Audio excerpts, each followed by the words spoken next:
कर्मचारी पेंशन के विरोध में एक पिटीशन सुप्रीम कोर्ट में फिर दायर। प्रधानमंत्री, मुख्यमंत्री, सांसद, विधायक, पार्षद, सरपंच सभी के पेंशन हो बंद। अब विधायकों, सांसदों की खैर नहीं। सुप्रीम कोर्ट में एक जनहित याचिका दायर हुई है। इसे आपके आकलन के लिए भेज रहे हैं। प्रिय सम्मानित भारत के नागरिकों, आपसे इस संदेश को सुनने का अनुरोध किया जाता है और अगर सहमत है तो कृपया अपने संपर्क के सभी लोगों को भेजें और बदले में उनमें से प्रत्येक को भी आगे भेजने के लिए कहें। 3 दिनों में पूरे भारत में यह संदेश होना चाहिए। भारत में हर नागरिक को आवाज़ उठानी चाहिए। 2018 का सुधार अधिनियम। सांसदों को पेंशन नहीं मिलनी चाहिए क्योंकि राजनीति कोई नौकरी या रोजगार नहीं बल्कि एक निःशुल्क सेवा है। राजनीति लोक प्रतिनिधित्व अधिनियम के तहत एक चुनाव है। इसकी पुनर्निर्माण कर कोई सेवानिवृत्ति नहीं है, लेकिन उन्हें फिर से उसी स्थिति में फिर से चुना जा सकता है। वर्तमान में उन्हें पेंशन मिलती है सेवा के 5 साल होने पर। इसमें एक और बड़ी गड़बड़ी यह है कि अगर कोई व्यक्ति पहले पार्षद रहा हो, फिर विधायक बन जाए और फिर सांसद बन जाए तो उसे एक नहीं बल्कि 3-3 पेंशनें मिलती है। यह देश के नागरिकों के साथ बहुत बड़ा विश्वासघात है जो तुरंत बंद होना चाहिए।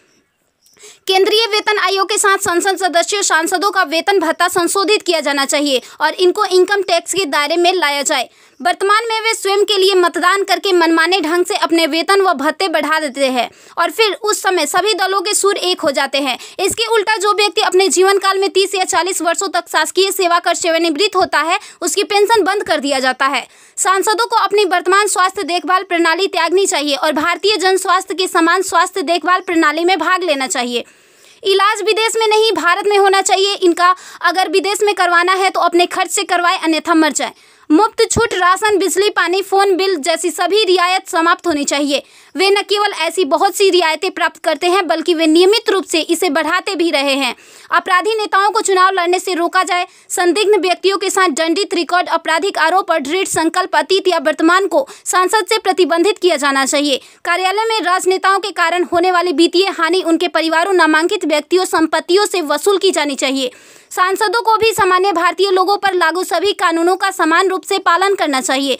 नागरिकों द्वारा एलपीजी गैस सब्सिडी का कोई समर्पण नहीं जब तक सांसदों और विधायकों को उपलब्ध सब्सिडी, संसद कैंटीन में सब्सिडी वाले भोजन सहित अन्य रियायतें वापस नहीं ले ली जाती। संसद में सेवा करना एक सम्मान है, लूटपाट के लिए एक आकर्षक करियर नहीं। फ्री रेल और हवाई जहाज की यात्रा सुविधा बंद हो। आम आदमी क्यों उठाए इनकी मौज मस्ती का खर्च? यदि प्रत्येक व्यक्ति कम से कम 20 लोगों से संपर्क करता है तो पूरे भारत में अधिकांश लोगों तक यह संदेश प्राप्त करने में केवल 3 दिन लगेंगे। क्या आपको नहीं लगता कि यह मुद्दा उठाने का सही समय है? यदि आप उपयुक्त से सहमत है तो इसे फॉरवर्ड करें, यदि नहीं तो बस हटाएं। आप मेरे 20+ में से एक है। कृपया इसे जारी रखें। धन्यवाद। जय हिंद। वंदे मातरम।